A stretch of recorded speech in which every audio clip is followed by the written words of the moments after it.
कि सर आप senior teacher हैं और मैं आपसे रिक्वेस्ट अंधे कुएं में जाने जा रहे हैं और उस अंधे कुएं से अगर कोई टीचर रोकना चाह रहा है तो हम उसका तहे दिल से सपोर्ट करते हैं। आप ये बात तो समझते हैं कि एनालिसिस करने की एक होड़ मची हुई है सारे टीचर्स के बीच में। कल मेरे पास अभिनय सर का फोन आया, अभिनय सर जो मैथ पढ़ाते हैं उनका फोन आया कि सर आप सीनियर टीचर हैं और मैं आपसे रिक्वेस्ट करता हूं कि आप आगे किसी भी मॉक टेस्ट का एनालिसिस मत करिए, मैं ऐसी आपसे रिक्वेस्ट करता हूं।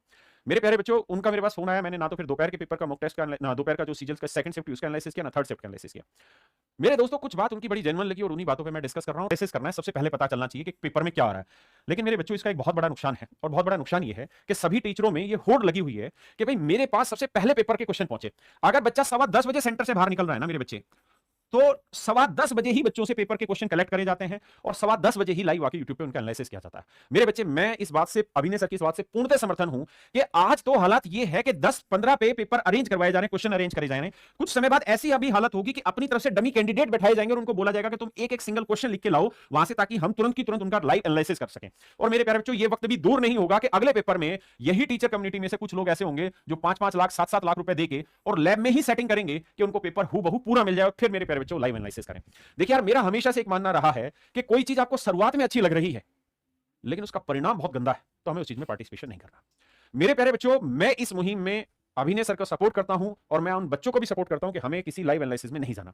यह बच्चों के लिए इतना खतरनाक है। देखिए, जिस बच्चे ने पहली शिफ्ट में एग्जाम दिया उसकी तो सच मायने में ऐसी तैसी हो गई। अगर 2 सवाल, देखिए पेपर ही बहुत आसान है, लेकिन अगर 2 सवाल भी ऐसे हो जो बहुत डिफिकल्ट हो और चीजें आप जानते हैं कि सेम पेपर रिपीट होता है, सेम पेपर का मतलब एक जैसे ही क्वेश्चन रहते हैं, तो जो सेकंड शिफ्ट वाला उसके पास तो बहुत मौका मिल गया उस चीज को करने का। लेकिन दिक्कत क्या है कि सेकंड शिफ्ट वाला तो चाहेगा ही चाहेगा कि भाई इसका एनालिसिस हो ताकि उसको फायदा मिले। लेकिन हमें यह भी समझना है कि आज हमारा सेकंड शिफ्ट में पेपर है, किसी दिन हमारा फर्स्ट शिफ्ट में पड़ गया तब, ये तो प्री है, ये तो क्वालिफाइंग है। अगर मेंस में ये कहानी होगी तब कहां चले जाओगे? तो मेरे प्यारे बच्चों, आप सबसे हाथ जोड़ के रिक्वेस्ट है, हम सबको यह समझना होगा कि हमें गलत चीजें नहीं पकड़नी।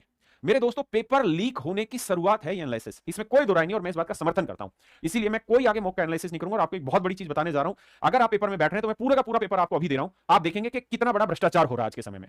मेरे बच्चों, ध्यान से मेरी बात को सुनना और समझना, मैं क्या कह रहा हूं। आज टीचर को होड़ लगी है 10:15 बजे ही उसको पेपर चाहिए ताकि यूट्यूब पे मैक्सिमम व्यू बटोरे जा सके, और वो व्यू राम जाने कैसे बटोरते हैं लोग, उनकी एक सिंगल वीडियो ट्रेंडिंग पे नहीं होती यार। और मैं इस बात का समर्थन करता हूं कि मैं आगे कोई इस तरीके का एनालिसिस नहीं करूंगा। अभिनय सर ने इस मुहिम को दौड़ाया, मैं उनके साथ पूरे जी जान से सपोर्ट में हूं इस चीज के लिए।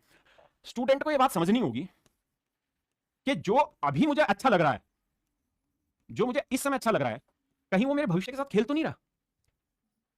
मेरी बात समझ रहे हो? जब भारत गुलाम हुआ था तो गुलामी एक दिन में थोड़ी मिली थी।